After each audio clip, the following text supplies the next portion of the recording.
Les afro-mangas qui ont des références aux comics et super-héros américains. La dernière référence, elle est incroyable.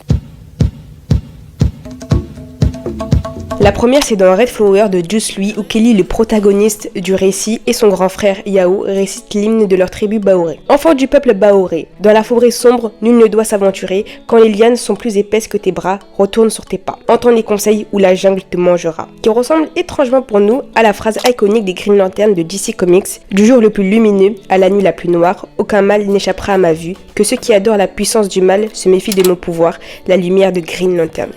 Peut-être une simple référence ou une simple coïncidence. Dans le recueil d'afro-manga Tama, dans le récit Le vent contre le temps, qui se déroule au Sénégal, le héros de l'histoire a le pouvoir de voler et voltiger dans les rues de Dakar, à l'instar de Spider-Man de Marvel. N'oubliez pas de vous abonner et de liker la vidéo, mais surtout rappelez-vous que les références aux comics peuvent être diverses et variées dans les afro-mangas. Par exemple, Akira Junior dans un récit dans Tama. Franchement, ce qui est incroyable, c'est qu'il y a 5 afro-mangas dans un seul bouquin. Donc allez sur leur Instagram, je vous le recommande. Akira Junior dans Héritage, c'est inspiré des comics Black Panther, d'Invincible, la série phare, et des différents runs de Superman pour construire son univers qui est rempli de pouvoirs et de magie. La dernière référence, c'est vraiment du jamais vu. Dans l'afro-manga The Last Kami, on a un combat légendaire entre Kaimi, le dernier Kami, qui est un héros africain, et Slipman. C'est un peu un troll, une parodie des héros américains.